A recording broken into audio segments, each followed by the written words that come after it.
Penyakit ginjal kronik itu adalah kerusakan ginjal yang terjadi secara progresif. Kalau misalkan sudah terjadi secara progresif, kemudian ginjalnya tidak bisa berfungsi lagi secara baik, nah itu baru namanya gagal ginjal gitu. Nah, jadi dia udah nggak bisa bekerja lagi tuh. Kan fungsi ginjal itu kan menjaga keseimbangan cairan, elektrolit, asam basa.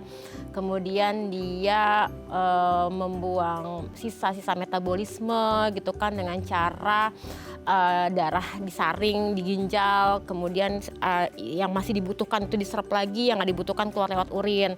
Kalau misalkan ginjalnya sudah ada masalah, berarti tadi keseimbangannya terganggu, ya kan?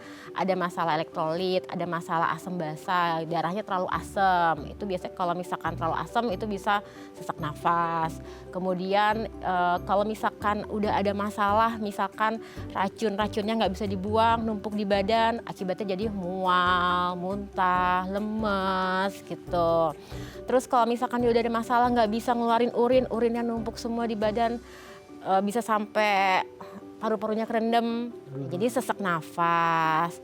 Cairan juga nggak bisa keluar akibatnya, jadi numpuk semuanya, bengkak, matanya bengkak, badannya bengkak, kakinya bengkak.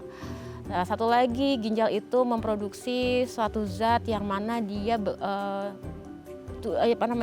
membuat sel darah merah. Nah, kalau misalkan ginjalnya ada masalah, berarti sel darah merahnya kurang. Jadi pasiennya anemia gitu ya. Nah, anemia jadinya pucat, lemah, lemes gitu.